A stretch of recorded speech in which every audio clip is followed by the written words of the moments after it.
Hare Krishna everyone, welcome back to my channel. কেমন আছো সবাই? আশা করছি সবাই ভালো আছো, সুস্থ আছো।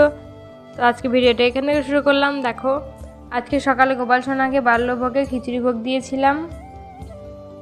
তো তোমরা এখন গোপাল সোনা একবার দর্শন করে নাও।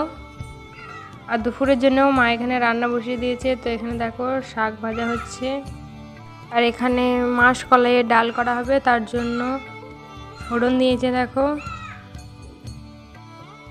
এখানে ডালটা হয়ে গেছে, আর এখানে একটা তরকারি বসানো হয়েছে।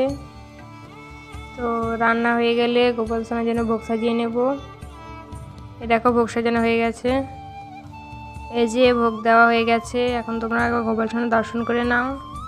তো এটা আবার অনেকক্ষণ পর বিকালে মা গোপাল সোনার জন্য বাঁধাকপির পকোড়া বানাবে, তার জন্য এখানে ধনেপাতা অমান্য করে নিচ্ছে, আর বাঁধাকপিটা ছোটো ছোটো করে অমান্য করে নিয়েছে। তারপর বাঁধাকপির মধ্যে ধনেপাতা কুচি, লবণ, লঙ্কা গুঁড়ো, আদা, লঙ্কা আর একটু বেসন দিয়ে ভালো করে মেখে নিচ্ছে। এটা মাখার জন্য এক্সট্রা কোনো জল লাগবে না।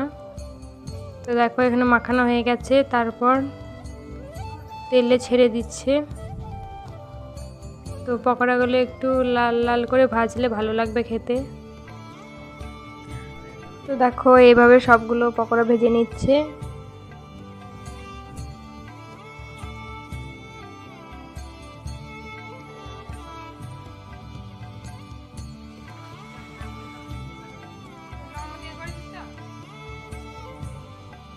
দেখো সবগুলো পকোড়া ভাজা হয়ে গেছে, এরপর পাঁপড় ভেজে নিচ্ছে।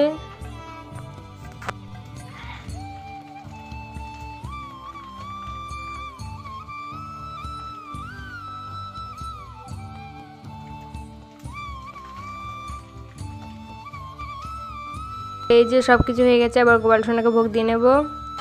তো আজকে আমরা সন্ধেবেলায় মঠ গিয়েছিলাম আরতি দর্শন করার জন্য। তো তোমরা একটু আরতি দর্শন করে নাও।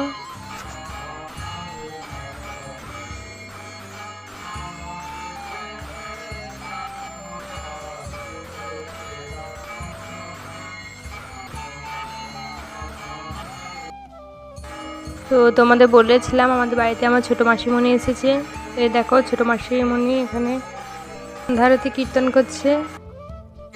তো আরতি দর্শন করে আমরা বাড়ি চলে এসেছিলাম। বাড়িতে এসে দেখি মা এখানে পিঠা বানাচ্ছে। তো আজকে রাতে গোপাল সোনাকে পিঠা ভোগ দেব।